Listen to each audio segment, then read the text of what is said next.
अगर आपने भी सोच रखा है कि हम आगे चल के पॉलिटेक्निक करेंगे या फिर अगर आप पॉलिटेक्निक कर रहे हैं तो आपको ये जानकारी होनी चाहिए कि बेस्ट ब्रांच पॉलिटेक्निक में कौन सी है और आगे चल के इसका स्कोप क्या रहेगा, इसमें आपको सैलरी कितनी मिलेगी।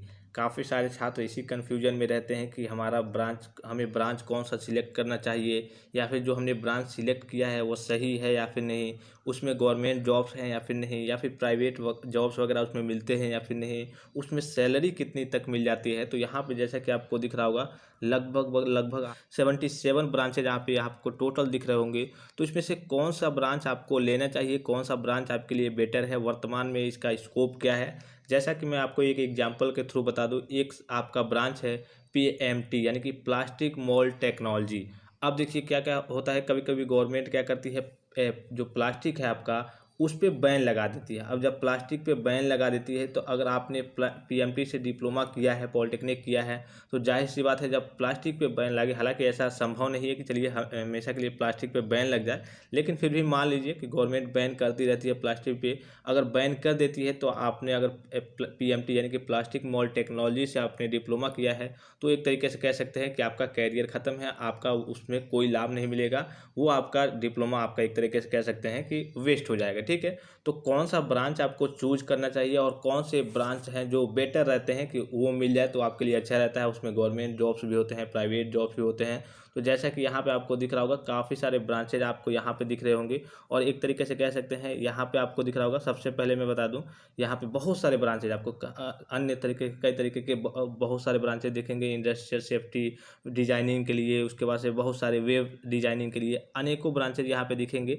तो देखिए इसमें क्या क्या होता है, हर कॉलेज में आपको हर एक ब्रांच की सीट नहीं मिल पाएगी, अर्थात सीधे कहने का मतलब है कि प्रत्येक कॉलेज में 3-4 ब्रांच ही होते हैं और तो हर एक कॉलेज में हर एक ब्रांच आपको देखने को नहीं मिलेगा। कहीं कहीं कोई ब्रांच होता है तो कहीं कहीं कोई ब्रांच होता है।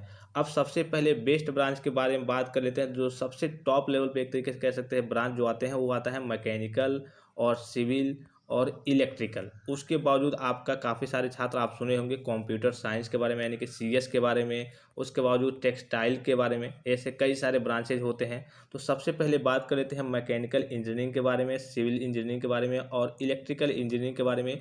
तो ये एक तरीके से आप कह सकते हैं, देखिए ब्रांच तो कोई ख़राब या फिर अच्छा आप कह नहीं सकते। आपको जिसमें रुचि है पढ़ने में, मान लीजिए कि आप होटल मैनेजमेंट करना चाहते हैं या फिर फैशन डिजाइनिंग करना चाहते हैं तो आप उस ब्रांच को चूज करेंगे कि चलिए हम फैशन डिजाइनर बनना चाहते हैं। जैसे कि गर्ल्स वगैरह फैशन डिजाइनिंग वगैरह का जो ब्रांच है डिप्लोमा करते हैं इससे ज़्यादा।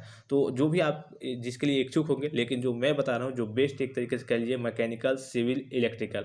और इसमें देखिए गवर्नमेंट जॉब्स भी होते हैं। मैकेनिकल में थोड़ी कम वैकेंसी आती है, सिविल में सबसे ज़्यादा आती है, इलेक्ट्रिकल में और दूसरे नंबर पे आती है। तो इसमें आपके SSC JE वगैरह हो गए, UPPCL की वैकेंसी हो गई, तो इसमें आपकी वैकेंसी भी गवर्नमेंट वैकेंसी भी है और प्राइवेट भी है। ठीक है, दूसरी बात करें यहाँ पे जो आपको टेक्सटाइल दिख रहा होगा, कंप्यूटर साइंस दिख रहा होगा या फिर केमिकल कह लीजिए या फिर PMT कह लीजिए, तो ये सब आपके प्राइवेट जॉब्स के लिए है। इसमें गवर्नमेंट की वैकेंसी नहीं आती, इसमें प्राइवेट जॉब अगर आप करना चाहते हैं आगे चल के। देखिए मैंने शुरू में भी कहा कि कोई ब्रांच आपका अच्छा या फिर ख़राब नहीं होता, आपकी रुचि जिसमें है। मान लीजिए कि आप कंप्यूटर साइंस से आपको कंप्यूटर साइंस से करना चाहते हैं तो आप यही कीजिए अगर आपकी इसमें रुचि है तो। लेकिन मैं तो आपको यही सुझाव दूंगा, आपको अगर आप CS करना चाहते हैं तो आप क्या कीजिए, आप BTech कीजिए। BTech में इसका स्कोप ज़्यादा है। अगर पॉलिटेक्निक की बात करें तो पॉलिटेक्निक में CS का स्कोप थोड़ा कम है, इसलिए कि उस पर पॉलिटेक्निक में CS का क्रेज थोड़ा कम है। अगर आप CS से करना चाहते हैं, कंप्यूटर साइंस लेना चाहते हैं तो आप BTech करेंगे तो इसके लिए आपके लिए ज़्यादा बेटर रहेगा। या फिर टेक्सटाइल या फिर केमिकल इंजीनियरिंग, तो ये सब आपके प्राइवेट जॉब्स के लिए है। अगर बेस्ट ब्रांच की बात करें तो यही आपका मैकेनिकल सिविल और इलेक्ट्रिकल आता है। अब देखिए मैकेनिकल सिविल इलेक्ट्रिकल में, जैसे मैकेनिकल की बात करें तो मैकेनिकल में ऑटोमोबाइल आता है, मैकेनिकल प्रोडक्शन आता है, जैसे कि यहाँ पे आपको दिख रहा होगा, मैं नीचे आपको दिखा भी दूँ। तो इसमें काफ़ी सारे छात्र क्या होते हैं, कन्फ्यूज हो जाते हैं। जैसे कि यहाँ पे आपको दिख रहा होगा, यहाँ पे आपको दिख रहा होगा मैकेनिकल प्रोडक्शन दिख रहा होगा। ठीक है, उसके बाद से मैकेनिकल यहाँ पे इंजीनियरिंग ऑटोमोबाइल दिख रहा होगा, यहाँ पे mechanical engineering computer idea designing की कैड दिख रहा होगा, mechanical engineering refrigeration and air conditioning दिख रहा होगा और मैकेनिकल इंजीनियरिंग मेंटेनेंस दिख रहा होगा। तो इसमें जो सबसे सबसे बेस्ट होता है ये आपका मैकेनिकल इंजीनियरिंग प्रोडक्शन होता है। ठीक है, ये सबसे बेस्ट होता है। बेस्ट क्यों होता है? देखिए, प्रोडक्शन का मतलब होता है कि एक तरीके से करिए कि उत्पाद करना नई नई चीज़ों का। तो जब आप मैकेनिकल इंजीनियरिंग प्रोडक्शन लेंगे तो आप एक तरीके से कह सकते हैं कि नई तकनीकी के रूप में नई नई चीज़ों का उत्पाद करेंगे। लेकिन अगर आप ऑटोमोबाइल्स लेंगे तो जैसा कि आपने सुना भी होगा, कई जगह आपने दुकानें भी देखी होंगी मार्केट में कि ये ऑटोमोबाइल्स रिपेयरिंग, तो वहाँ पे केवल आपका रिपेयरिंग का एक तरीके से काम कह लीजिए। जैसे गाड़ी वगैरह बनाना हो गया, बाइक वगैरह, कार वगैरह, तो आपका वहाँ पे केवल रिपेयर वगैरह का काम होता है। उसी प्रकार से मैकेनिकल इंजीनियरिंग मेंटेनेंस भी है। और यहाँ पे mechanical engineering refrigeration and air conditioning दिख रहा होगा, जैसे एसी वगैरह के बारे में काफ़ी सारे छात्र होते हैं जो इच्छुक होते हैं कि चलिए हम आगे चल के एसी का काम करेंगे। तो इस तरीके से आपके पास मैकेनिकल में भी कई कई अंदर पार्टिकुलर आपके ब्रांच देखने को मिल जाते हैं। तो मैं आपको यही सुझाव दूंगा कि आप मैकेनिकल इंजीनियरिंग प्रोडक्शन को चूज कीजिए। लगभग 90% छात्र यही चूज करते हैं। अगर आप मैकेनिकल से करना चाहते हैं, अगर आपको ये नहीं मिल रहा है प्रोडक्शन, तब आप ले सकते हैं जो भी जिसमें आपकी रुचि हो। जैसे कंप्यूटर में आपकी थोड़ी सी रुचि हो तो कैड आप ले सकते हैं। ठीक है, उसके बाद अगर आपको एसी वगैरह का काम सीखना है आगे चल के तो रेफ्रिजरेशन एंड एयर कंडीशनिंग ले सकते हैं।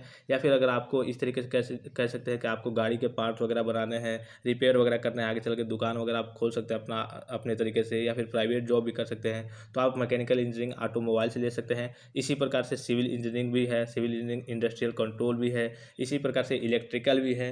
तो जो तीन मेन मैंने ब्रांच बताया आपको, मैकेनिकल इंजीनियरिंग, सिविल इंजीनियरिंग और इलेक्ट्रिकल इंजीनियरिंग, ये आपकी एक तरीके से कह लीजिए इसमें सीटें बहुत ज़्यादा होती है और हर जगह लगभग हर एक कॉलेज की बात करें तो यहाँ पे ये ब्रांच मिल जाते हैं। लेकिन और जो यहाँ पे आपको ब्रांचेज दिख रहे होंगे, काफ़ी सारे ब्रांचेज, इसका मैं आपको PDF टेलीग्राम पे भी सेंड कर दूंगा, आप चूज कर लेंगे। जैसे टेक्सटाइल केमिस्ट्री हो गया, टेक्सटाइल डिजाइन हो गया, टेक्सटाइल डिजाइन यहाँ पे हो गया, टेक्सटाइल टेक्नोलॉजी हो गया, केमिकल इंजीनियरिंग हो गया, तो बहुत सारे ब्रांच है।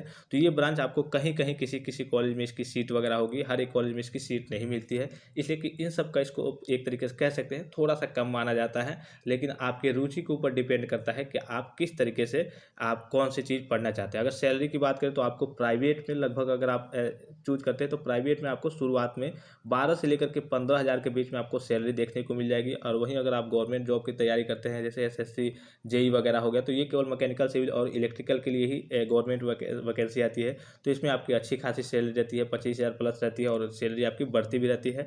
अगर प्राइवेट की बात करें तो इसमें आपको 12 से लेकर के 15 से लेकर के 18,000 के बीच, अगर अच्छा आपने इंटरव्यू दिया, अच्छे से आपने पढ़ा है, तो 18,000 तक भी आपकी सैलरी शुरुआत में लग जाती है। तो मैकेनिकल, सिविल और इलेक्ट्रिकल आप चूज कर सकते हैं। इसके बावजूद जिसमें आपकी रुचि है उसको भी आप ले सकते हैं, कोई दिक्कत की बात नहीं है यहाँ पे। हाँ, ये जरूर देखना होगा कि वर्तमान में उसका स्कोप ज़्यादा है या फिर नहीं। अगर वर्तमान में उसका स्कोप ज़्यादा है तो आप उसको जरूर लें।